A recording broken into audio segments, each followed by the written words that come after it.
मित्रांनो नमस्कार. आपण मागच्या आठवड्यात 2019च्या राज्यसेवा मुख्य परीक्षेच्या अंतिम निकालाचं विश्लेषण केलं होतं. त्यामध्ये आपण फक्त क्लास 1 शी संबंधित जो डेटा होता त्या डेटाचं आपण ॲनालिसिस केलं होतं आणि मागच्या लेक्चरमध्ये मी ज्याप्रमाणे तुम्हाला सांगितलं होतं की पुढच्या लेक्चरमध्ये आपण पार्ट 2 करूया, म्हणजे ज्यामध्ये फक्त क्लास 2 ऑफिसर्सपदी निवड झालेल्या मुलांच्या डेटाचं ॲनालिसिस असेल. तर जसं मी तुम्हाला प्रॉमिस केलं होतं त्यानुसार आज आपण क्लास 2 पदी ज्यांची निवड झालेली आहे अशा 217 मुलांच्या रिझल्टचं ॲनालिसिस आपण अगदी मागच्या लेक्चरमध्ये ज्याप्रमाणे केलं होतं त्याप्रमाणेच आपण करणार आहोत. तर आज आपण सुरुवात करूया राज्यसेवा 2009च्या अंतिम निकालाचं विश्लेषण. ठीक आहे.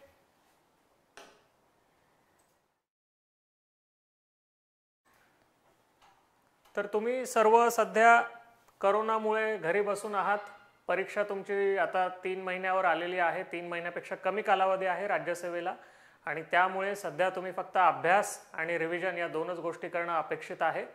तर या ॲनालिसिसचा तुम्हाला नक्कीच फायदा होईल 2020ची परीक्षा देत असताना आणि कुठल्याही परीक्षेची तयारी करत असताना ॲनालिसिस कसं असावं याचा हा एक बेंचमार्क असेल हे मी तुम्हाला अश्योर करू शकतो. कारण आपण मागच्या आठवड्यात जो व्हिडिओ टाकलेला आहे त्या व्हिडिओ नंतर देखील कुठल्याच चॅनलने इतकं सखोल विश्लेषण अद्याप देखील केलेलं नाहीये, त्यांनी तसदीस घेतलेली नाहीये. ठीक आहे, सुरुवात करूया आपण. तर आजच्या या ॲनालिसिसमध्ये आपण प्रवर्गनिहाय पद संवितरण म्हणजे category wise distribution of post, gender wise distribution of post, age composition आणि स्कोर कॉम्पोजिशन या 4 पॅरामीटर्सवर आपण ॲनालिसिस बघणार आहोत. तत्पूर्वी आपण काय काय बघणार आहोत यामध्ये डिस्क्लेमर, आजचा आपला जो व्हिडिओ आहे तो फक्त क्लास 2 शी संबंधित आहे. त्यानंतर एमपीएससीची अनाउन्समेंट, तुमची फायनल सिलेक्शन होण्याची प्रोबॅबिलिटी काय आहे, तुम्ही प्रिलिम दिली असेल तर तुम्हाला क्लास 2 ची किमान क्लास 2 ची पोस्ट मिळवण्यासाठी काय प्रोबॅबिलिटी असेल. नंतर composition category wise, composition age wise आणि स्कोअरचं ॲनालिसिस कॅटेगरी वाईज, इतके 4 पॅरामीटर्स आपण बघणार आहोत. हा व्हिडिओ माझी बोलण्याची स्पीड थोडीशी कमी असल्यामुळे तुम्ही हा व्हिडिओ 1.5x किंवा त्या पुढच्या स्पीडवर बघू शकता यूट्यूबवर. तर या व्हिडिओचा उद्देश फक्त राज्यसेवा 2019 परीक्षेच्या अंतिम निकालाचं विश्लेषण करणं आहे.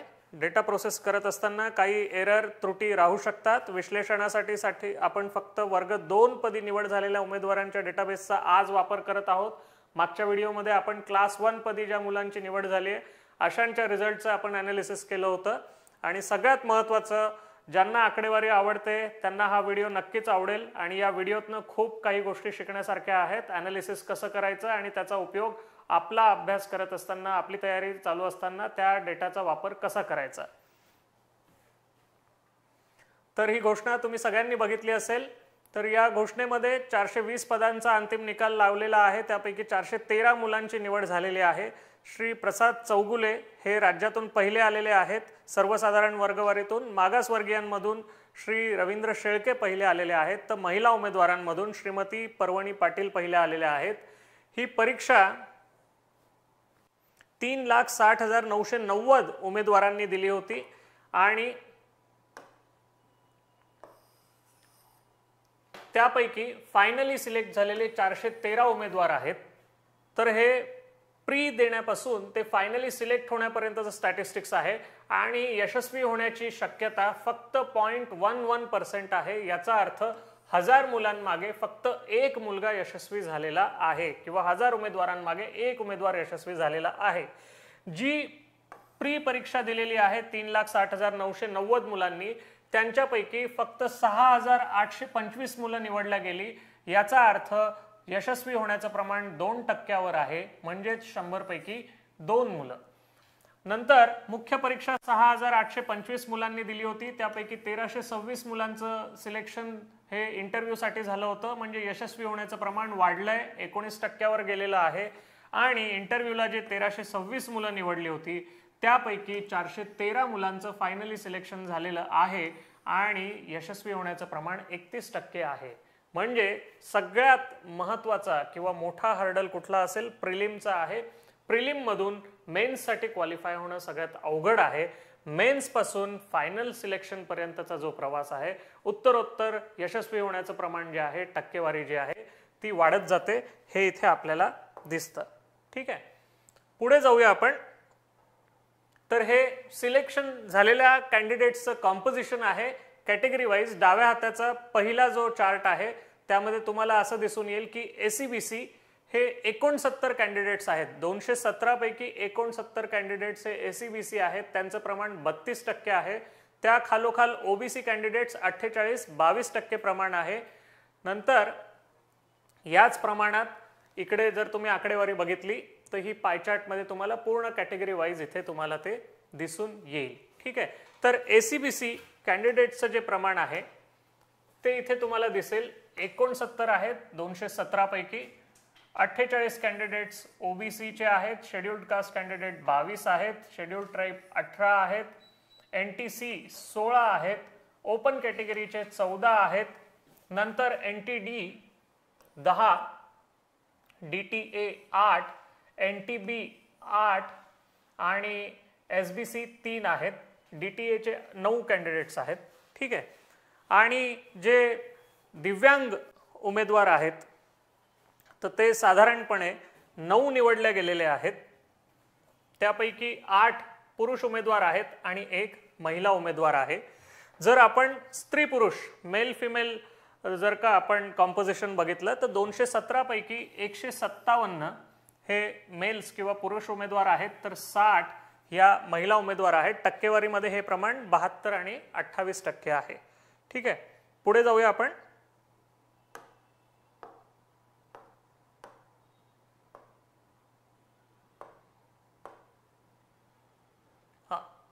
सगळ्यात महत्त्वाचं, आयोगाची जेव्हा ॲड येते तेव्हा जी मुलं रिझर्व कॅटेगरीची असतात पण समजा वय एज रिलॅक्सेशनचं जे बेनिफिट घेत नसतील आणि प्रिलिम आणि मेन्सला समजा ते ओपन कॅटेगरीचं मेरिटचं जे कट ऑफ आहे ते क्लिअर करत असतील तर ते ओपनच्या पोस्टवर क्लेम करू शकतात.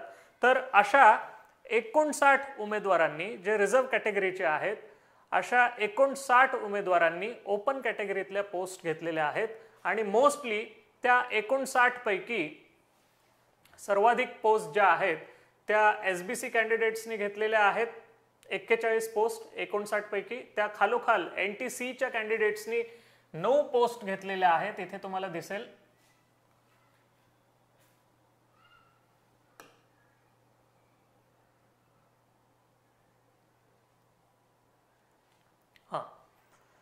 तर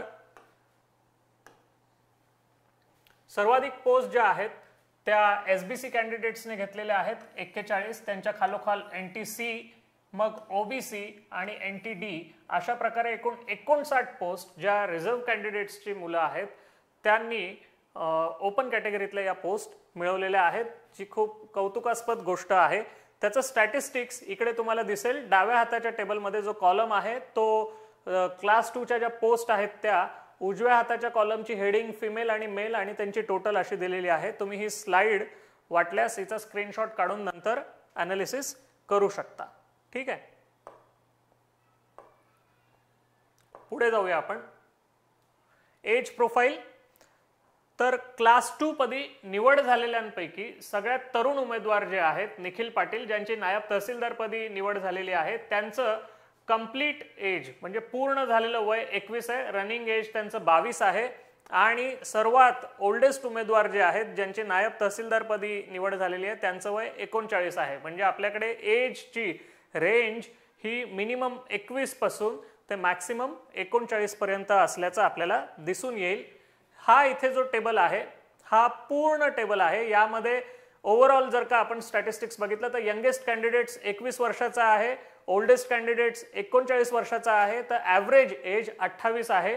मागच्या व्हिडिओमध्ये आपण बघितलं होतं क्लास 1च्या पोस्टमध्ये सुद्धा मुलांचं ॲव्हरेज एज 28 होतं. ठीक आहे, इथे तुम्ही बघाल तर आपण कॅटेगरी वाईज आणि जेंडर वाईज आणि डिसेबिलिटी वाईज आपण हा टेबल बनवलेला आहे. ग्रीन रेक्टँगल मधल्या ज्या फिगर आहेत त्या यंगेस्ट फिगर दर्शवतात, तर रेड फिगर ज्या आहेत त्या ओल्डेस्ट फिगर दर्शवतात. ठीक आहे, पुढे जाऊया आपण. एज ग्रुप वाईज मुलांचं सिलेक्शन किती झालेलं आहे. जर 217 मुलं असतील तर त्यापैकी 130 आणि 40 म्हणजे 170 मुलांचं सिलेक्शन हे वय वर्ष 30च्या आत असलेल्या मुलांचं आहे. पर्सेंटेज वाईज आपण जर का ते बघितलं तर ते 78% येतं, 78%. म्हणजे आपण असं म्हणू शकतो की 100 मागे 78 उमेदवार जे निवडण्यात आलेले आहेत ते 30 वर्ष वयापेक्षा कमी आहेत. याचा अर्थ तुमचं एज जसजसं वाढत जातं तसतसं सिलेक्ट होण्याचे तुमचे चान्सेस कमी आहेत, असं आपण सेफली ही आकडेवारी बघून म्हणू शकतो. ठीक आहे, कारण वय वर्ष 30च्या पुढे जे उमेदवार निवडलेले आहेत 217 पैकी ते फक्त 47 आहेत आणि त्यांची टक्केवारी जेमतेम 22% होते. ठीक आहे, आणि 36च्या पुढचे उमेदवार जर का आपण बघितले तर ते फक्त 10 आहेत, त्यांची टक्केवारी 5% आहे. ठीक आहे, त्यामुळे या गोष्टी लक्षात घ्या की एज वाईज तुमचे सिलेक्ट होण्याचे चान्सेस जे आहेत, ज्याप्रमाणे तुमचं एज वाढत जातं त्यानुसार तुमचे चान्सेस कमी होत जातात, असं आपल्याला हे स्टॅटिस्टिक्स बघून दिसतंय. ठीक आहे, पुढे जाऊया. आता आपण स्कोअरकडे वळूया. जो क्लास 2 मध्ये हायेस्ट स्कोर आहे विकास बिरादार यांचा आहे. ARTO पदी त्यांची निवड झाली आणि त्यांचा स्कोर 541 आहे. तर सगळ्यात कमी स्कोर ज्या उमेदवाराचा आहे त्यांची नायब तहसीलदार पदी निवड झालेली आहे आणि त्यांचा स्कोर 261 आहे. शेड्यूल्ड ट्राईब स्पोर्ट्स या कॅटेगरीतनं त्यांचं सिलेक्शन झालेलं आहे.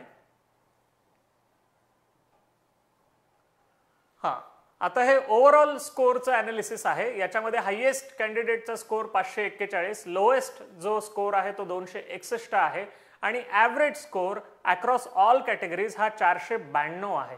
ठीक आहे, मग यामध्ये जर का तुम्ही बघितलं तर पुरुष उमेदवारांमध्ये सगळ्यात जास्त ज्याचा स्कोर आहे तो ACBC कॅटेगरीतला आहे आणि कॅटेगरी वाईज जर का हायेस्ट ॲव्हरेज स्कोर बघितलं तर ओपन कॅटेगरीचा आहे तो 529. फिमेल कॅटेगरीमध्ये जर का आपण बघितलं तर ACBC कॅन्डिडेट्सचा हायेस्ट स्कोर आहे 493 आणि ॲव्हरेज स्कोरमध्ये पुन्हा ओपन कॅटेगरीच्या कॅन्डिडेट्सने बाजी मारलेली आहे. आणि त्याचप्रमाणे ओव्हरऑल जर का आपण ॲव्हरेज हायेस्ट स्कोर बघितला तर तो ACBC कॅन्डिडेट्सचा येतो. एक्स्ट्रीम उजव्या हाताच्या कोपऱ्यात तुम्हाला इथे ग्रीन रेक्टँगल दिसेल, 497 आपण हायलाइट केलेला आहे.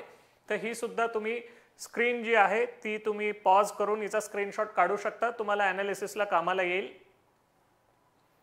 ओके, आता आपण सब्जेक्ट वाईज जाणार आहोत. मराठीपासून सुरुवात करूया. मराठी डिस्क्रिप्टिव्ह यामध्ये हायेस्ट स्कोर 38 आहे. ज्ञानदा सातव यांचा तो स्कोर आहे, त्यांची नायब तहसीलदार पदी निवड झालेली आहे. ॲव्हरेज स्कोर प्रत्येक उमेदवाराचा साधारणपणे 27 आणि सर्वात कमी ज्या उमेदवाराला मार्क्स मिळालेले आहेत तो स्कोर आहे 14. यामध्ये जर का आपण मुलांमध्ये बघितलं तर NTCच्या उमेदवाराला सर्वाधिक जास्त मार्क्स मिळालेले आहेत मुलांमध्ये 36 आणि कॅटेगरी वाईज SBC कॅन्डिडेट्सला आहेत 29 हा त्यांचा ॲव्हरेज स्कोर आहे. फिमेल कॅन्डिडेट्समध्ये सर्वात जास्त मार्क्स 38 मिळालेले आहेत. ACBCच्या कॅन्डिडेट त्या आहेत आणि ॲव्हरेज स्कोर बघितला तर ओपन आणि OBCचा छान आहे, 29 आहे 50 पैकी. इकडे तुम्ही बघू शकता आपण फिजिकली हँडिकॅप, दिव्यांग उमेदवार आणि स्पोर्ट्स कॅटेगरीच्या मुलांचं सुद्धा ॲनालिसिस केलेलं आहे, पण त्यांचं आपण जेंडर वाईज म्हणजे मेल फिमेल असं बायफर्केशन केलेलं नाहीये. पुढे जाऊया आपण. इंग्लिशमध्ये हायेस्ट स्कोर प्रवीण कोतकर यांचा आहे, नायब तहसीलदारपदी त्यांची निवड झालेली आहे. 39 स्कोर आहे डिस्क्रिप्टिव्ह मध्ये आणि average score across all categories मुलांचा स्कोर 24 आहे. तर लोएस्ट ज्यांचा स्कोर आहे त्यांना 6 मार्क्स आलेले आहेत. हे स्टॅटिस्टिक्स तुम्ही बघू शकता. जे ग्रीन रेक्टँगल मधले फिगर्स आहेत त्या पर्टिक्युलर कॅटेगरीज मधले हायेस्ट स्कोर आहेत. Okay, next. इंग्लिश आणि मराठी ऑब्जेक्टिव्हचा पेपर हा 100 मार्कांचा पेपर असतो. यामध्ये हायेस्ट स्कोर केलेला आहे 79 विकास बिरादार यांनी, ARTO पदी त्यांची निवड झालेली आहे. वेअर ॲज ॲव्हरेज स्कोर मुलांचा जो आहे अक्रॉस ऑल कॅटेगरीज 59 आणि लोएस्ट स्कोर 35 आहे. इथे कॅटेगरी वाईज जर का आपण हायेस्ट ॲव्हरेज स्कोर बघितला तर तो NTC कॅटेगरीचा येतो 63.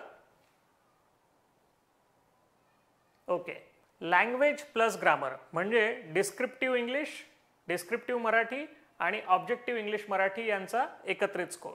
आता आपण मेन्सचे मार्क्स कंपेअर करताना 3 कॅटेगरीज केलेल्या आहेत. एक आहे इंग्लिश आणि मराठी या विषयांचे मार्क्स, त्याच्यामध्ये ऑब्जेक्टिव्ह आणि डिस्क्रिप्टिव्ह यांचे एकत्र केलेले आहेत. नंतर दुसरा आपण टप्पा केलेला आहे तो आहे जनरल स्टडीजचे मार्क्स आणि तिसरा टप्पा आहे इंटरव्ह्यूचे मार्क्स. ठीक आहे, या तिन्हीमध्ये फरक असा आहे की पहिला जो प्रकार आहे तो लँग्वेज स्किल आणि ग्रामरशी संबंधित आहे, दुसरा तुमच्या जनरल नॉलेजशी संबंधित आहे जनरल स्टडीजचा, आणि तिसरा तुमच्या पर्सनॅलिटीशी संबंधित आहे इंटरव्ह्यूचा. आणि त्यामुळे आपण हे 3 वेगवेगळे सेक्शन केलेले आहेत आणि म्हणून हे तिन्ही सेक्शन्स तुम्ही नीट ऑब्झर्व करा. ठीक आहे, तर इथे लँग्वेज प्लस ग्रामरचा हायेस्ट स्कोर 138 म्हणजे जवळपास म्हणण्यापेक्षा 69% आपण म्हणूया, तर तो आहे ऋतुजा मोरे यांचा, त्यांची नायब तहसीलदारपदी निवड झालेली आहे. वेअरएज ॲव्हरेज स्कोर दोन्ही या विषयांचा मिळून जो आहे तो 111 आलेला आहे मुलांचा आणि लोएस्ट स्कोर आहे 69. GS1 मध्ये हायेस्ट स्कोर 96 आलेला आहे विशाल देवरे यांचा, ॲव्हरेज स्कोर 77 आहे मुलांचा आणि लोएस्ट स्कोर आहे 26. कॅटेगरी वाईज सगळ्यात बेस्ट ॲव्हरेज स्कोर NTB आणि NTD कॅटेगरीचा आहे 78. GS2 मध्ये हायेस्ट स्कोर 109 आहे, ॲव्हरेज स्कोर मुलांचा 86 आहे, लोएस्ट स्कोर 31 आहे. 109 हा स्कोर रवींद्र भाबड यांचा आहे, त्यांची नायब तहसीलदारपदी निवड झालेली आहे. Category wise best average score हा 87 आहे आणि तो NTC कॅटेगरीचा आहे. GS3 मध्ये हायेस्ट स्कोर 111 आहे, रवींद्र भाबड यांचाच तो स्कोर आहे पुन्हा. ॲव्हरेज स्कोर 90 आहे आणि लोएस्ट स्कोर 41 आहे. आणि कॅटेगरी वाईज बेस्ट परफॉर्मन्स पुन्हा NTD कॅटेगरीचा आहे, ज्याचा ॲव्हरेज स्कोर 93 आहे या कॅटेगरीच्या मुलांचा. ओके, GS4 मध्ये हायेस्ट स्कोर 92, शिवाजी जकापुरे ज्यांची नायब तहसीलदारपदी निवड झालेली आहे. नायब तहसीलदारच्या पोस्ट या 100 पेक्षा जास्त होत्या. ॲव्हरेज स्कोर 74 आलेला आहे मुलांचा GS4 मध्ये आणि लोएस्ट स्कोर हा 34 आहे.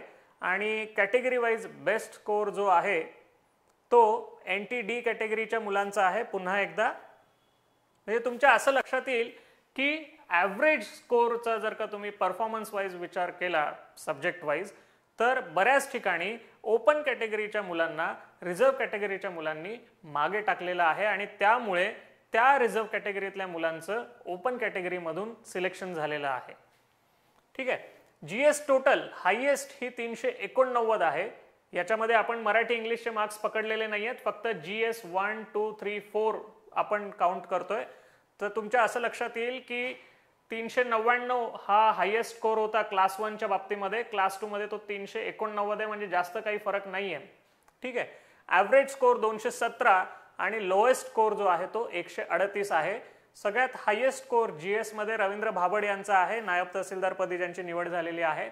आणि category wise best performance OBC कॅटेगरीच्या उमेदवारांचा आहे, त्यांचा ॲव्हरेज स्कोर 348 आहे. Okay, interview.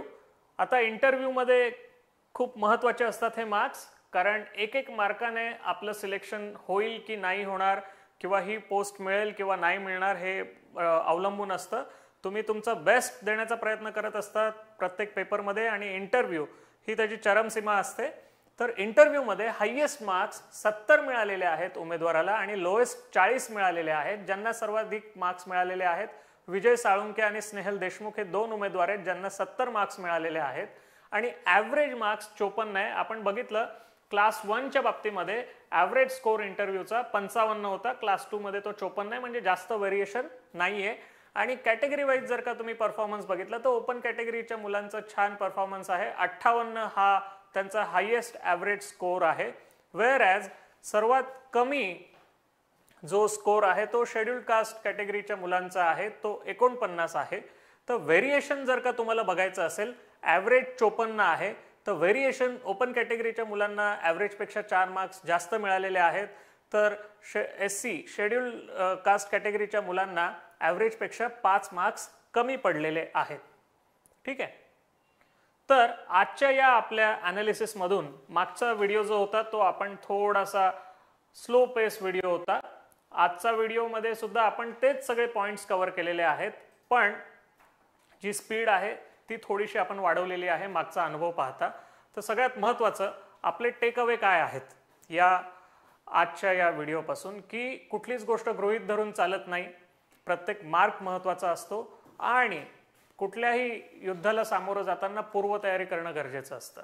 त्याप्रमाणे ही परीक्षा देत असताना तुम्हाला माहिती पाहिजे की आपली फुटिंग किती फर्म ग्राउंडवर आहे, सगळ्यात महत्त्वाचं. ठीक आहे, म्हणजे सगळ्यात महत्त्वाचं आपली तयारी चांगली झालेली आहे का. जर आपण रिझर्व्ह कॅटेगरीतले कॅन्डिडेट असू तर आपण ओपन कॅटेगरीतल्या जागा आपण त्या मिळवू शकतो का, आणि ते मिळवण्यासाठी मग आपल्याला किती मेहनत घ्यावी लागेल. या पर्टिक्युलर कॅटेगरीमधली ओपन जनरल असेल किंवा कुठलीही कॅटेगरी असेल त्या कॅटेगरीतल्या कॅन्डिडेट्सचा परफॉर्मन्स काय होता आणि त्यानुसार तुम्हाला अभ्यास करावा लागेल. ठीक आहे, त्यामुळे पुढील 2-2.5 महिने तुमचा जो टेम्पो आहे, मोमेंटम आहे अभ्यासाचं, ते असंच चालू द्या. आणि या व्हिडिओचा आजच्या तुम्हाला नक्कीच फायदा होईल असं मला वाटतं. आपण पुन्हा एकदा भेटूया. जास्तीत जास्त करंट अफेअर्सशी संबंधित आपले व्हिडिओ इथून पुढे असतील आणि टेस्ट सिरीजसुद्धा मी तुम्हाला देण्याचा प्रयत्न करेल. ते सगळ्या फ्री ऑफ कॉस्ट असतील. करंट अफेअर्सच्या टेस्ट त्या द्यायचा प्रयत्न करा, त्याचा फायदा तुम्हाला नक्कीच होईल. पुन्हा एकदा आपण भेटूया नंतर. धन्यवाद.